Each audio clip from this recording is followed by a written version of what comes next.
the next best predictor of lifetime success is conscientiousness. Well, so, and of the two aspects of conscientiousness, say orderliness and industriousness, the better predictor is industriousness. So the question is, well, what can you do about your industriousness? And the answer to that is, well, that's kind of rough too, because there's a strong genetic component. But you can work on micro habits with regards to your conscientiousness. And I think the best micro habits, this is partly to do with this future authoring program processes, I think the best thing you can do with regards to your conscientiousness is to set up some aims for yourself, goals that you actually value. And the future authoring program helps people do that. And basically, it does a situational analysis of, it helps you do a situational analysis of your life more than a psychological analysis, I would say. And so the questions are something like, well, all right, you're going to have to put some effort into your life. And you need to be motivated to do that. And so what are the potential sources of motivation? Well, you could think about them in the big five manner. You know, if you're extroverted, you want friends. If you're agreeable, you want an intimate relationship. If you're disagreeable, you want to win competitions. If you're open, you want to engage in creative activity.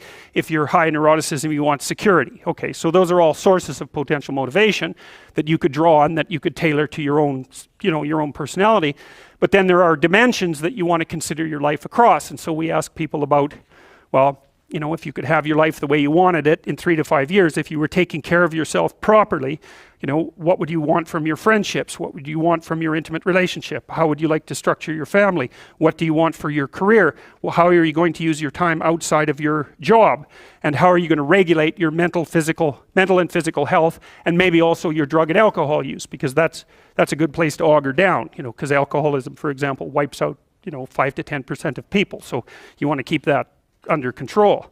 And then so maybe, you know, you develop a vision of what you would like your life to be, and that associates the goal. Well, once the goal is established, and then you break down the goal into micro processes that you can implement, the micro processes become rewarding in proportion, in relation to their causal association with the goal, and that tangles in your incentive reward system. You know, we talked about the dopaminergic incentive reward system, and that's the thing that keeps you moving forward.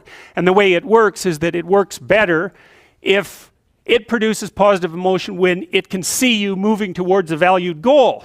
Okay, well, what's the implication of that? Better have a valued goal, because otherwise you can't get any positive motivation working out. And so the more valuable the goal, in principle, the more the micro processes associated with that goal start to take on a positive charge. And so what that means is, well, you get up in the morning and you're excited about the day, you're ready to go. And so as far as I can tell, what you do is you specify your long-term ideal. Maybe you also specify a place you want to stay the hell away from, so that you're terrified to fail as well as excited about succeeding, because that's also useful. You specify your goal. You do that in some sense as a unique individual. You want to specify goals that make you say, oh, if that could happen as a consequence of my efforts, it would clearly be worthwhile. Because the question always is, why do something? Because doing nothing is easy. You just sit there and you don't do anything. That's real easy. The question is, why would you ever do anything? And the answer to that has to be because you've determined by some means that it's worthwhile. And then the next question might be, well, where should you look for worthwhile things? And one would be, well, you could consult your own temperament.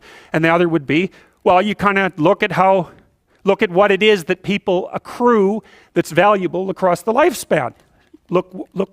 So you do a structural analysis of the subcomponents of human existence, and I already did that. You need a family, you need friends. Like, you don't need to have all these things, but you better have most of them.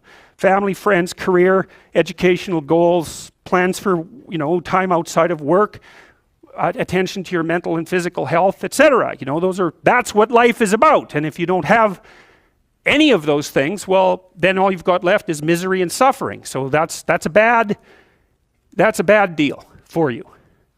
So once you set up that goal structure, let's say, and that's really in many ways that's what you should be doing at university.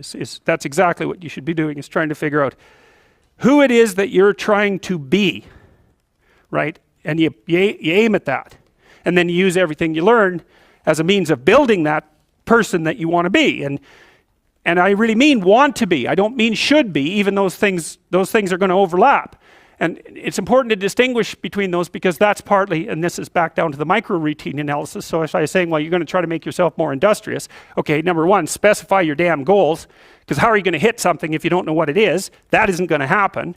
And often people won't specify their goals too because they don't like to specify conditions for failure. So if you keep yourself all vague and foggy, which is real easy because that's just a matter of not doing as well, then you don't know when you fail.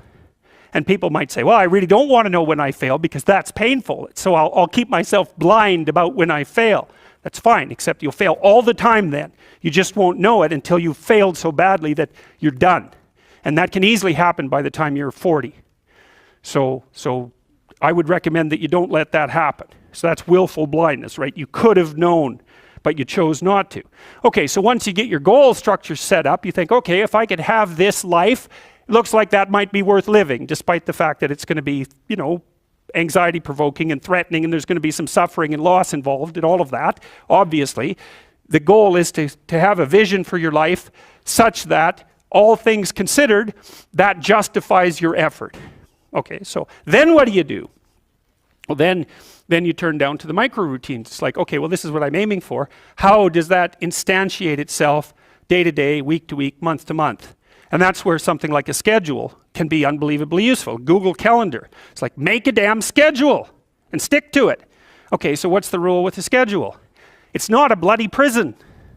That's the first thing that people do wrong. They say, well, I don't like to follow a schedule.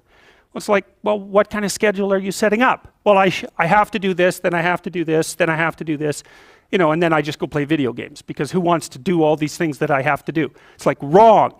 Set the damn schedule up so that you have the day you want. That's the trick. It's like, okay, I've got tomorrow. If I was going to set it up so it was the best possible day I could have, practically speaking, what would it look like? Well, then you schedule that. And obviously there's a bit of responsibility that's going to go along with that, because if you have any sense, one of the things that you're going to insist upon is that at the end of the day, you're not in worse shape than you were than at the beginning of the day, right? Because that's a stupid day. If you have a bunch of those in a row, you just dig, you dig yourself a hole and then you bury yourself in it. It's like, sorry, that's just not a good strategy. It's a bad strategy. So maybe 20% of your day has to be responsibility and obligation, or maybe it's more than that, depending on how far behind you are. But even that, you can ask yourself, okay, well, I've got these responsibilities. I have to schedule the damn things in. What's the right ratio of responsibility to reward? And you can ask yourself that just like you'd negotiate with someone who is working for you. It's like, okay, you got to work tomorrow. Okay, so I want you to work tomorrow. And you might say, okay, well, what are you going to do for me that makes it likely that I'll work for you? Well, you could ask yourself that, So maybe you do an hour of responsibility and then you play a video game for 15 minutes. I don't know, whatever turns your crank, man. But, you have to negotiate with yourself and not tyrannize yourself. Like you're negotiating with someone that you care for, that you would like to be productive and have a good life. And that's how you make the schedule. It's like, and then you look at the day and you think, well, if I had that day, that'd be good. Great. And you're useless and horrible, so you'll probably only hit it with about 70% accuracy, but that beats the hell out of 0, right? And if you hit it even with 50% accuracy, another rule is, well, aim for 51% the next week, or 50.5% for God's sake, or because you're going to hit that position where things start to loop back positively and spiral you upward. And so that's one way that you can work on your conscientiousness, is plan a life you'd like to have. And you do that partly by referring to social norms. That's more or less rescuing your father from the belly of the whale. But the other way you do that is by having a little conversation with yourself about, as if you don't really know who you are, because you know what you're like. You won't do what you're told. You won't do what you tell yourself to do. You must have noticed that.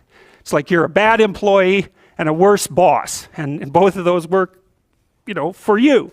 You don't know what you want to do, and then when you tell yourself what to do, you don't do it anyways. You should fire yourself and find someone else to be. But my point is that you have to understand that you're not your own servant, so to speak. You're someone that you have to negotiate with, and you're someone that you want to present the opportunity of having a good life to. And that's hard for people because they don't like themselves very much. So, they're always like cracking the whip and then procrastinating, and cracking the whip and then procrastinating. And it's like, God, it's so boring and It's such a pathetic way of spending your time. And you know what that's like because you probably waste like 6 hours a day. And I think we did an economic calculation about that a while back, right? Your time's probably worth 50 bucks an hour, something like that. I mean, you're not getting paid that now, but you're young, and so this is investment time, and what you do now is going to multiply its effects in the future. So let's say it's 50 bucks an hour, which is perfectly reasonable. So if you waste 6 hours a day, and you are, then you're wasting about $2,000 a week or about $100,000 a year. So like, go ahead, but that's what it's costing you every hour. And you need to know what your damn time is worth. So let's say it's not 50 bucks, it's 30. Whatever, maybe it's 100, it's somewhere in that range. One of the things you should be asking yourself is, when you spend an hour, was that, well, would have I paid someone 50 bucks to have had that hour? And if the answer is no, it's like, well, maybe you should do something else with your time. And it depends on whether or not you think that your time's worthwhile. But the funny thing about not assuming that is if you assume your time isn't worthwhile, what happens is you don't just sit around sort of randomly in a state of responsibilityless bliss. What you do is you suffer existentially. And so that seems like a stupid solution.